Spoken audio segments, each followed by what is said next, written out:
اعوذ باللہ من الشیطان الرجیم بسم اللہ الرحمن الرحیم۔ آج ہم ایسے ٹاپک پر گفتگو کرنے جا رہے ہیں کہ انسان کے لیے وہ کون سا عمل ہے جس کے ذریعے سے خدا راضی ہوتا ہے اور وہ عمل جنت میں جانے کے لیے انتہائی مہم اور شرط قرار دیا گیا ہے۔ سوال ہوتا ہے کہ والدین کی اطاعت کے لیے قرآن مجید نے کیا ارشاد فرمایا ہے۔ قرآن کریم میں 4 جگہیں ایسی ہیں جہاں پہ اللہ تبارک و تعالی نے اپنی توحید کے ساتھ ساتھ والدین کی اطاعت کا حکم ارشاد فرمایا ہے۔ ان میں سے پہلی جگہ ہے سورہ بقرہ آیت نمبر 83۔ ارشاد ہو رہا ہے کہ لا تعبدون الا اللہ وبالوالدین احسانا، کہ اللہ کے سوا کسی کی عبادت نہ کرو اور اپنے والدین پر احسان کرو۔ اور دوسری آیت ہے سورہ نساء آیت نمبر 36، وَاعْبُدُوا اللَّهَ وَلَا تُشْرِكُوا بِهِ شَيْئًا وَبِالْوَالِدَيْنِ احسانا، اور تم لوگ اللہ ہی کی بندگی کرو اور کسی چیز کو اس کا شریک قرار نہ دو اور ماں باپ کے ساتھ احسان کرو۔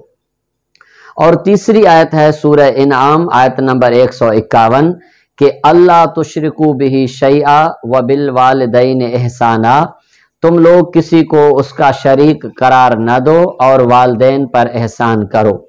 اور چوتھی آیت ہے سورہ بنی اسرائیل آیت نمبر 23، وَقَضَى رَبُّكَ أَلَّا تَعْبُدُوا إِلَّا إِيَّاهُ وَبِالْوَالِدَيْنِ احسانا، اور آپ کے رب نے یہ فیصلہ کر دیا ہے کہ تم اس کے سوا کسی کی بندگی نہ کرو اور والدین کے ساتھ نیکی کرو۔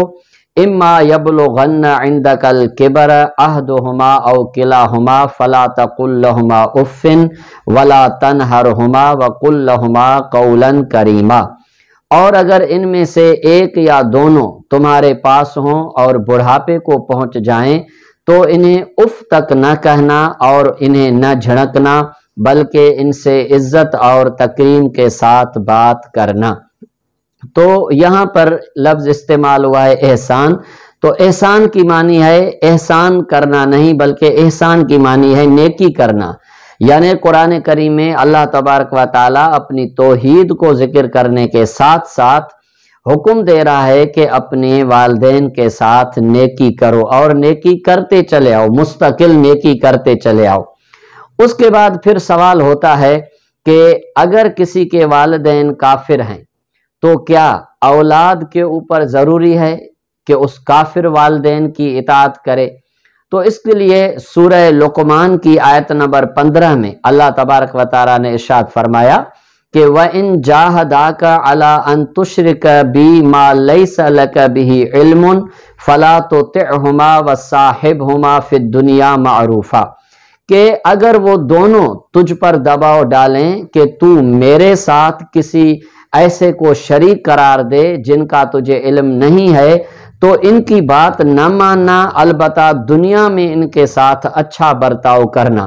تو اس آیت میں واضح ہے کہ والدین اگرچہ کافر ہوں، خدا کے مقابلے میں شریک بنانا، اس بات پر والدین کی اطاعت نہیں کی جائے، اولاد نہ کرے، البتہ کیونکہ اس کے والدین ہے دنیاوی زندگی میں اپنے کافر والدین کے ساتھ اولاد کو اچھا برتاؤ کرنے کا حکم دیا گیا ہے۔ اس کے بعد ایک سوال پیدا ہوتا ہے کہ کیا نبی کریم صلی اللہ علیہ وآلہ وسلم کے دور میں 2 نیکیاں ایک جگہ جمع ہو جائیں، ان میں سے ایک والدین کی اطاعت ہو اور دوسری کسی اور نیکی، کوئی اور نیکی ہو جس کا اسلام نے حکم دیا ہو، تو حضرت صلی اللہ علیہ وآلہ وسلم نے اس نیکی کو چھوڑنے اور والدین کی اطاعت کرنے کا حکم دیا ہو؟ کیا کوئی ایسی روایت ملتی ہے؟ تو جی ہاں، اس کے لیے ہمیں ایک روایت ملتی ہے کہ ایک نوجوان طاقتور نبی کریم صلی اللہ علیہ وآلہ وسلم کی خدمت میں آیا اور عرض کی کہ یا رسول اللہ، میں چاہتا ہوں کہ میں جہاد کروں، اسلام کے لیے لڑوں، آپ کے ساتھ میدان میں جاؤں، لیکن میری والدہ ہے جو اس بات پر مجھ سے ناراض ہوتی ہے۔ تو جیسے سرکار دو عالم نے یہ سنا تو فرمایا کہ ارجع فکن مع والدتک فوالذی بعثنی بالحق لانصحا بک لیلۃ خیر من جہاد فی سبیل اللہ سنہ۔ حضرت صلی اللہ علیہ وآلہ وسلم نے اسے فرمایا کہ تم واپس لوٹ جاؤ اور اپنی والدہ کے ساتھ رہو۔ اس رب کی قسم جس نے مجھے حق کے ساتھ مبعوث فرمایا ہے کہ ایک رات تیری ماں کو خوش کرنا تیرے 1 سال اللہ کی راہ میں جہاد کرنے سے بہتر ہے۔ تو یہاں آپ نے دیکھا کہ جہاد کے مقابلے میں بھی اگر والدین کی اطاعت ہے تو حضرت صلی اللہ علیہ وآلہ وسلم نے والدین کی اطاعت کو افضل جانا ہے۔ اس کے بعد پھر سوال ہوتا ہے کہ بندہ اتنی خدمت کرے، اولاد اتنی خدمت کرے کہ والدین کا حق ادا ہو پائے، کیا کوئی ایسی خدمت ہے والدین کے لیے کہ وہ اولاد کرے؟ تو اس کا جواب بھی ایک روایت سے میں دینا چاہتا ہوں کہ ایک شخص تھا جو اپنی ضعیفہ ماں کو کاندھے پر اٹھائے ہوئے اور طواف کعبہ کر رہا تھا اور اپنی ضعیفہ ماں کو بھی کروا رہا تھا۔ تو طواف کے دوران اس کی نظر پڑی حضرت صلی اللہ علیہ وآلہ وسلم پر، فوراً وہ قریب گئے اور پوچھا کہ یا رسول اللہ میں اپنی ضعیفہ ماں کو طواف کروا رہا ہوں اپنے کاندھے پہ اٹھا کر، کیا میں نے حق ادا کر دیا؟ تو اللہ کے نبی نے ارشاد فرمایا کہ نہیں، ہرگز نہیں۔ وضع حمل کے وقت جو ایک آہ تیری ماں نے کیا تھا اس کا بھی حق تو نے ادا نہیں کیا۔ تو دیکھیں ایسا نہیں ہے کہ بندہ کوئی نیکی کرے اپنے والدین کے ساتھ اور پھر مطمئن ہو کے بیٹھ جائے کہ میں نے حق ادا کر دیا، نہیں۔ جتنی زندگی ہے والدین کی اور اولاد کی، جب تک زندہ ہیں دونوں تب تک ان کی خدمت کرتا رہے اور ان کے مرنے کے بعد بھی ان کے لیے اعمال خیر انجام دے، اور جو اعمال ذکر ہوئے ہیں ان کے لیے نیکی کرنا، ان کے دوست احباب سے ملنا، اس طرح سے سارے اعمال انجام دے، یہ مرنے کے بعد میں بھی یہ حکم آیا ہے۔ اس کے بعد یہ سوال پیدا ہوتا ہے کہ والدین کا بیٹے پر کیا حق ہے؟ تو اس کے لیے بھی یہ روایت ہے کہ نبی کریم صلی اللہ علیہ وآلہ وسلم سے کسی نے پوچھا کہ یا رسول اللہ والدین کا حق اپنی اولاد کے اوپر کیا ہے؟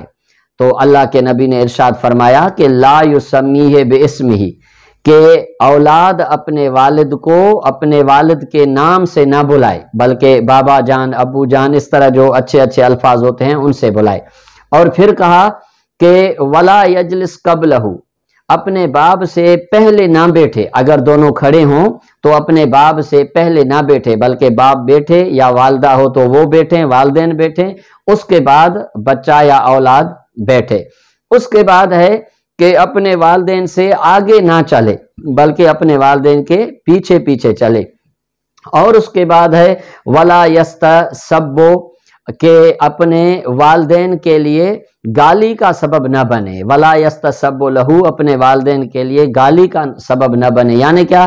یعنی کوئی ایسا کام نہ کرے جس کام کے نتیجے میں لوگ اس کے والدین کو گالیاں دے۔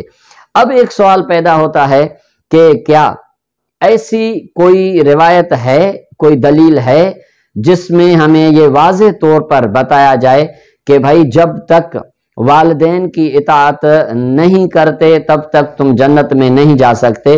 تو اس کا جواب حضرت صلی اللہ علیہ وآلہ وسلم کی ایک روایت ہے، فرمایا ایاکم وعقوق الوالدین فإن ریح الجنت توجد من سیرت الف عام ولا یجدها آکن۔ فرمایا تھا خبردار، فرماتے ہیں کہ خبردار والدین کی نافرمانی سے بچے رہنا، کیونکہ جنت کی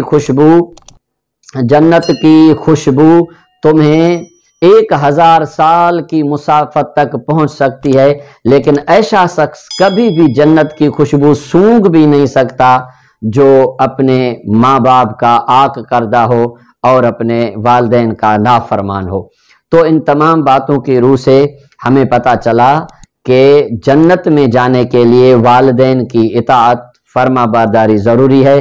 جب تک والدین کی اطاعت نہیں ہے، فرما برداری نہیں ہے اور عاق کردہ اولاد ہے تو وہ جنت میں جا ہی نہیں سکتا۔